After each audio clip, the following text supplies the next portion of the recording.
বন্ধুরা, কিভাবে একটা মেয়েকে প্রপোজ করতে হয়, আপনারা যারা ভালোবাসা করছেন, আমি আপনাদেরকে প্রপোজ দেখাই।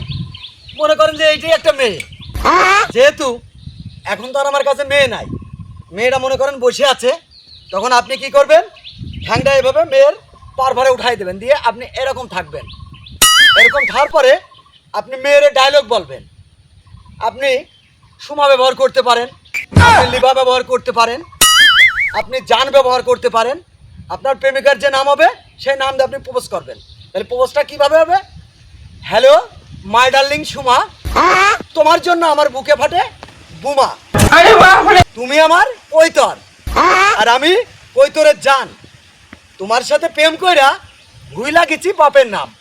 এটি হলো আপনাদের প্রপোজ। এখন যদি আপনি মনে করেন যে সাথে আমি গান দেবো, তাহলে আপনি গান করতে পারেন। তাহলে দর্শক, এর সাথে কিভাবে গানটা মিলাই গাইতে হবে আমি আপনাদেরকে শোনাই, আপনারা একটু শোনেন।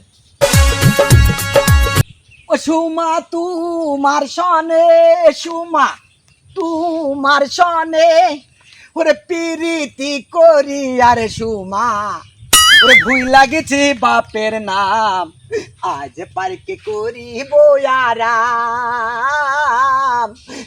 আজ পার্কে করিব আরাম। ওরে এত ভালোবাসা দিয়া আটা রুটি খাওয়াইয়া, চৌদিকে ঘিরি আরে রাখবো এই নিঠুর বনে, আজ পার্কে করিব আরাম, আজ পার্কে করিব আরাম। এরপরে যদি মেয়ে রাজি না হয়, তাহলে আপনারা কি করবেন, বাড়ির পাশে বড়ই গাছ, আম গাছ, জাম গাছ, যেটাই আপনারা পাবেন, এটা যেমন একটা পেয়ারা গাছ, এরকম পেয়ারা গাছ আপনারা উঠে পেয়ারা গাছে উঠে এভাবে টুকটুক করে এরকম একটা পেয়ারা ধরবেন, ধরে পেয়ারা ছিঁড়ে পেয়ারাটা টুকটুক করে খাবেন, এরকম পেয়ারা খাবেন আর এরকম ভুলুক দেবেন, ভুলুক দেবেন। তারপরে যখন দেখবেন যে মেয়ে বাড়ির মধ্যে চলে আসছে, তখন কি করবেন, খপ করে মেয়ের গায়ে পরে লাভ দেবেন। লাভ দেওয়ার পরে বলবে আই লাভ ইউ মাই জান।